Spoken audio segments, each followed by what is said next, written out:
Hello students, class ninth computer application, and you are going to learn chapter 3 computer software. In this chapter we will discuss about computer software.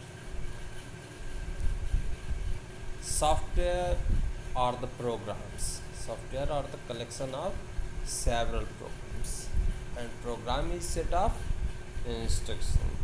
Okay, so you may wonder how the computer knows what it is supposed to do.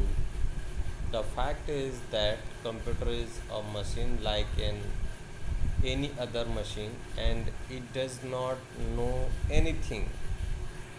आपको ये आश्चर्य होगा जान के कि computer को कैसे पता चलता है कि उसे क्या करना है। वैसे तो कंप्यूटर भी दूसरे मशीनों की तरह एक मशीन है, और ये अपने आप कुछ नहीं जानता है कि इसे क्या करना है।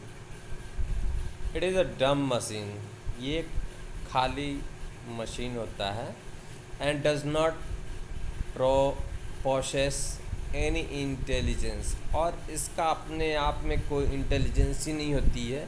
ये अपने आप कोई काम नहीं कर सकता है। It performs every task based on the instructions given to it, और ये जो भी टास्क है, जो भी वर्क है, वो कुछ दिए गए इंस्ट्रक्शन के अकॉर्डिंग ही करता है।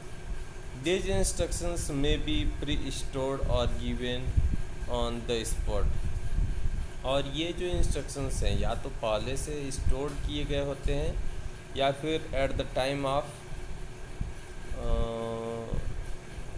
परफॉर्मेंस दिया जाता है। These instructions are called as software और प्रोग्राम, और इंस्ट्रक्शंस को ही प्रोग्राम कहा जाता है। ठीक है, ये इन इंस्ट्रक्शंस को प्रोग्राम कहा जाता है। Computer hardware is of no use without software, and hence we can not imagine a world of computer without computer software. जो कंप्यूटर हार्डवेयर है, बिना सॉफ्टवेयर के उनका कोई यूज़ नहीं है, और कंप्यूटर की दुनिया में सॉफ्टवेयर के बिना कोई काम नहीं हो सकता है। A wide variety of software have been developed to use the processing power of computer. Different fields. In this chapter you will learn about the different types of software and their uses. इस chapter में आप बहुत सारे software के बारे में पढ़ेंगे जिनका अलग अलग यूजेस होता है। ठीक है, तो सबसे पहले हम लोग डिस्कस करेंगे what is software.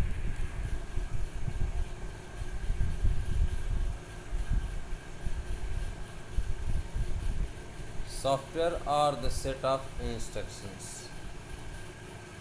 or computer program that guide the computer hardware to perform different types of tasks. We can say that software is the lifeline of a computer. Software जो होता है वो कंप्यूटर का lifeline होता है, ऐसा हम कह सकते हैं। ठीक है, A computer without software is like human body without brain, a mobile handset without a SIM card, it and a multi-channel television set without the cable connection. Software operates hardware to solve users' problem and to control different internal operations of computer. Well software का importance वैसे ही है जैसे हमारे शरीर में हमारी आत्मा का होता है, मोबाइल में सिम का होता है, टीवी में केबल कनेक्शन का होता है। वैसे ही कंप्यूटर में, कंप्यूटर हार्डवेयर में जो सॉफ्टवेयर है इसका भी उतना ही इम्पोर्टेंस होता है। सॉफ्टवेयर कंप्यूटर के इंटरनल ऑपरेशंस को कंट्रोल करता है, और यूजर की प्रॉब्लम को सॉल्व करता है। वैसे software is the collection of computer programs produced and documentation that performs different task on the computer system. वैसे तो जो कंप्यूटर होता है, सॉफ्टवेयर होता है, वो कंप्यूटर का प्रोग्राम होता है जिसमें एक प्रोसीजर होता है कि वो डिफरेंट टाइप्स के टास्क को कंप्यूटर सिस्टम में कैसे करता है।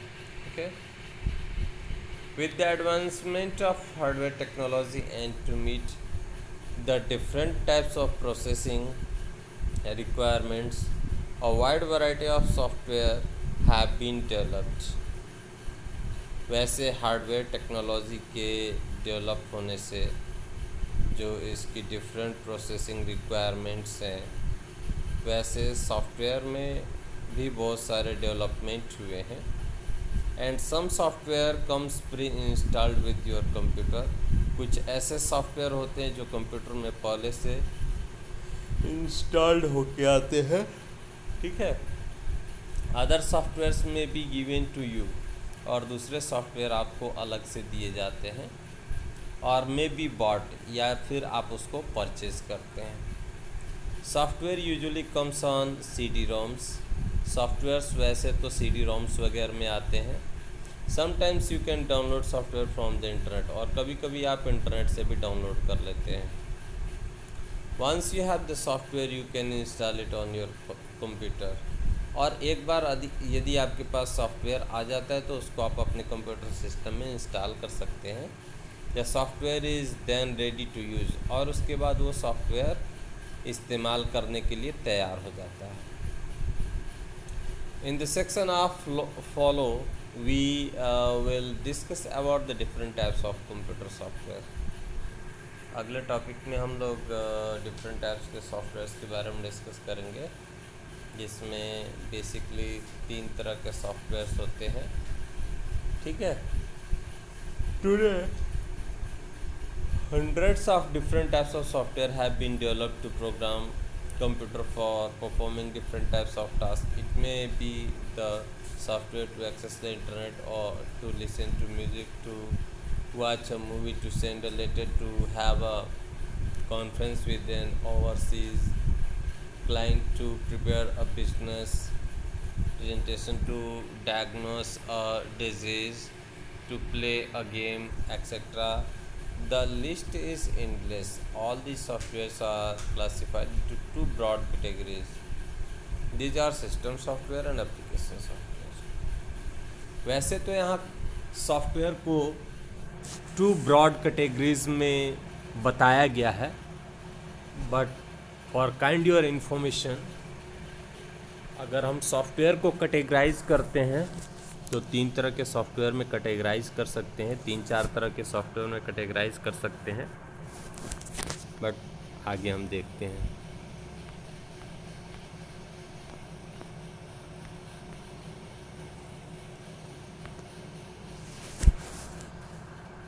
वेल, सबसे पहला है system software. The term software includes all those programs of software that are used by the computer to manage its internal working and to assist with the running of user programs. In essence, it is a collection of programs designed to operate, control, and extend the processing capabilities of the computer. The system software can be further subdivided into 3 main types: operating system, language processors, and system utilities। Well, system softwares जो होते हैं वो software programmes होते हैं जिनका use computer के internal working को manage करने के लिए यूज़ किया जाता है। ये कंप्यूटर को असिस्ट करते हैं, हेल्प करते हैं, ठीक है, जो कंप्यूटर को ऑपरेट करने में हेल्प करता है। ये बहुत सारे सॉफ्टवेयर का कलेक्शन, प्रोग्राम्स का कलेक्शन होता है जो कंप्यूटर को ऑपरेट करने, उसको कंट्रोल करने और उसकी प्रोसेसिंग कैपेबिलिटीज़ को कंप्यूटर के एक्सटेंड करने के लिए यूज़ किया जाता है। और जो सिस्टम सॉफ्टवेयर होता है इसको 3 मेन टाइप्स में डिवाइड किया गया है।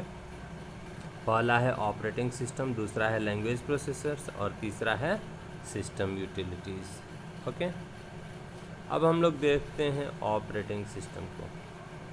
As the name operating system, जैसा कि इसका नाम है ऑपरेटिंग सिस्टम, ये सिस्टम को ऑपरेट करने में हेल्प करता है। An operating system is the best known example of system software, ये सिस्टम सॉफ्टवेयर का ही एक एग्जाम्पल है। It is the main software of computer, और ये कंप्यूटर का मेन सॉफ्टवेयर प्रोग्राम भी कहा जाता है। It gets loaded in the computer's memory as soon as the computer is switched on, और ये कंप्यूटर की मेमोरी में लोड हो जाता है जैसे ही कंप्यूटर को हम ऑन करते हैं। And remains there till we switch it off, और ये तब तक लोडेड रहता है जब तक कि हम कंप्यूटर को ऑफ नहीं कर देते हैं। The operating system manages the hardware and software parts of computer system and control it's overall working, और ये कंप्यूटर के ओवरऑल वर्किंग को परफॉर्म करता है। It allows a user to run application software and provides an interface to the user to work on the computer. और ये क्या करता है, ये operating system hardware, software parts and computer को के ओवरऑल वर्किंग को कंट्रोल करता है। It allows user to run application software, ये अलाउ करता है कि यूजर अपने एप्लीकेशन सॉफ्टवेयर्स को रन कर सके। And provide an interface to the user to work on the computer, और ये यूजर को एक इंटरफेस प्रोवाइड करता है जिससे कि कंप्यूटर वर्क कर सके। Well, Microsoft Windows 7 operating system के एग्जांपल्स हैं। Microsoft Windows 7, Windows 10, various versions of Linux and Mac OS X and Apple version of Unix are some examples of operating system. Well, now the next is a language processor. Programmers write programs in a variety of high-level languages like C, C++, Java, Visual Basic, etc. But the computer understands instructions in the binary language or the machine code, that is in the form of zeros and ones. Well, जो programmers होते हैं वो variety of programs, बहुत अलग अलग तरह के जो हाई लेवल लैंग्वेजेस हैं जैसे सी, सी प्लस प्लस, जावा, विजुअल बेसिक, इन सब में प्रोग्राम्स को राइट करते हैं। But the computer understands instructions in the binary language और द मशीन कोड, लेकिन कंप्यूटर हाई लेवल लैंग्वेज को नहीं समझता है, वो मशीन लैंग्वेज या फिर बाइनरी लैंग्वेज को समझता है जो कि 0 and 1 के फॉर्म में दिया जाता है। As it is difficult to right computer programs, जैसा कि आपको मालूम है कि बाइनरी लैंग्वेज या मशीन लैंग्वेज का यूज़ करके प्रोग्राम को लिखना बहुत ही टफ होता है। Language processors for each high level language are also developed that translate the high level language program into the machine level code, for example in the form which is understood by the computer at machine level. तो ये जो language processors होते हैं इनको develop किया गया होता है एज अ लैंग्वेज ट्रांसलेटर, जो हाई लेवल लैंग्वेज को ट्रांसलेट करके मशीन लेवल लैंग्वेज में कन्वर्ट कर देते हैं जिससे कि मशीन आसानी से समझता है। Language processors are programs that translate and interpret high level language instruction into the machine language form. और जो लैंग्वेज प्रोसेसर होता है वो एक तरह का प्रोग्राम ट्रांसलेटर होता है जो हाई लेवल लैंग्वेज को इंटरप्रेट करता है इंस्ट्रक्शंस को और मशीन लेवल लैंग्वेज में कन्वर्ट कर देता है।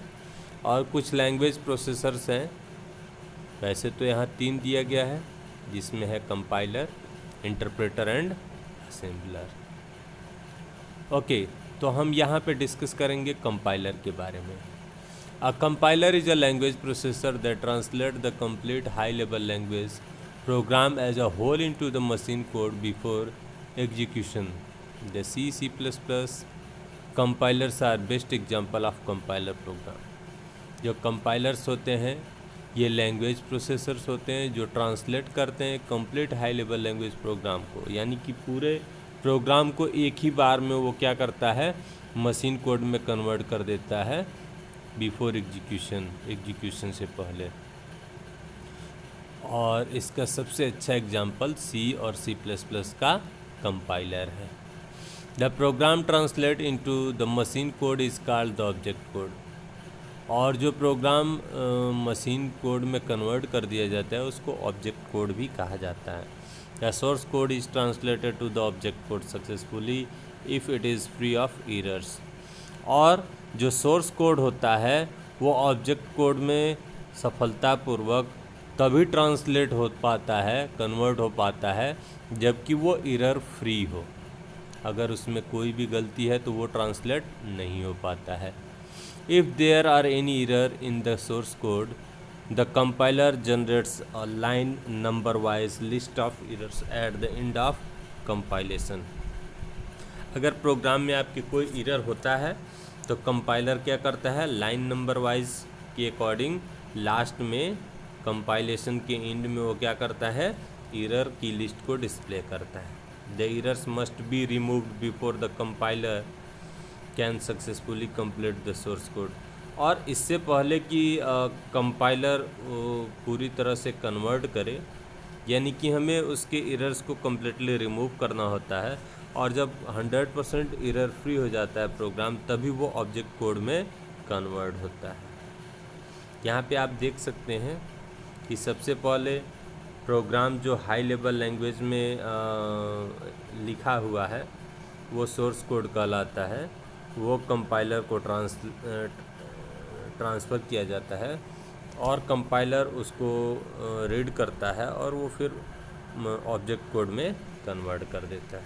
ठीक है, तो एक बार जब हाई लेवल लैंग्वेज का प्रोग्राम ऑब्जेक्ट कोड में कन्वर्ट हो जाता है तो वो जितनी बार चाहें आप उतनी बार वो क्या हो सकता है, एग्जीक्यूट किया जा सकता है। Okay, thank you and